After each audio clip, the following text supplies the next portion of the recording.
పాకిస్తాన్ పంపిన ఉగ్రవాదులని ప్రపంచం ముందు నిలబెట్టిన ఘనత మన భారతదేశాన్ని. చివరికి మన భారత పార్లమెంట్ మీద కూడా మరి దాడి చేయడానికి దాని వెనుక ఉన్నది కూడా పాక్ ప్రేరేపిత ఉగ్రవాదులే. ఈ ఉగ్రవాదులు మనందరం కూడా చూసాం. వరల్డ్ ట్రేడ్ సెంటర్ యుఎస్ మీద కూడా దాడి చేసిన బిన్ లాడెన్ కూడా ఆ పాకిస్తాన్ నుంచే మరి ఎటువంటి కార్యక్రమాలకు పాల్పడ్డారు. అంటే ఇలా ప్రపంచంలో అస్థిరత సృష్టించడానికైనా భారతదేశంలో అస్థిరత సృష్టించడానికైనా పాక్ ప్రేరేపిత ఉగ్రవాదులే.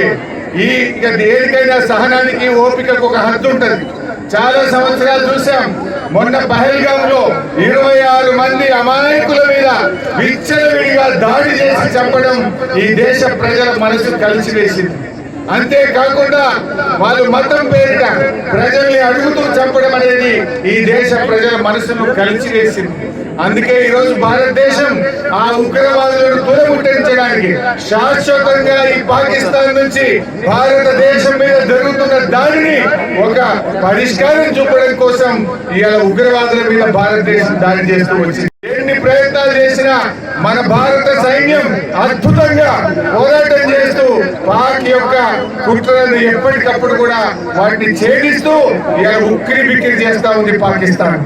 మరి ఇటువంటి సమయంలో మనం కూడా త్యాగాలకు సిద్ధపడాలి. అవసరమైతే రక్తదానాల కోసం ఈ దేశంలో ప్రతి యువతి యువకుడు సిద్ధంగా ఉండాలని చెప్పి కూడా నేను పిలుపునిస్తా ఉన్నాను. ఒకవేళ సైనికుల కోసం ఏదైనా సపోర్ట్ అవసరం ఉంటే యంగ్ డాక్టర్స్ గా మా మల్లారెడ్డి మెడికల్ కాలేజ్ కూడా ముందుండి అన్ని రకాల వైద్యాన్ని అందించడానికి కూడా సంసిద్ధంగా ఉండాలని చెప్పి కూడా నేను పిలుపునిస్తా ఉన్నా. మరి మనందరం, నేను గాని మల్లారెడ్డి గాని మా వివేక్ గౌడ్ గారు మొట్టమొదటి రక్తదానంలో ఉండి ముందుండి అవసరమైన రక్తాన్ని కూడా ఈ సైనికుల కోసం ఇవ్వడానికి మేము సిద్ధంగా ఉన్నాం. మీరు సిద్ధంగా ఉన్నారా అని అడుగుతా ఉన్నా. Are you ready? All of you. ఎందుకంటే మనం అక్కడ పోయి పోరాటం చేయకపోవచ్చు, కానీ ఆ సైనికులకు అవసరమైనటువంటి రక్తదానాన్ని కానీ, ఆ సైనికులకు అవసరమైన వైద్యాన్ని కానీ, ఆ సైనిక కుటుంబాలను కంటికి రెప్పలాగా కాపాడుకునే బాధ్యత ఈ దేశ ప్రజలది అని చెప్పి మనం చేస్తాం. సైనికులారా, మీరు అద్భుతంగా పోరాటం చేస్తున్నారు. మీ వెనుక 140 కోట్ల మంది ప్రజలు ఉన్నారు. ధైర్యంగా ముందుకు పోండి.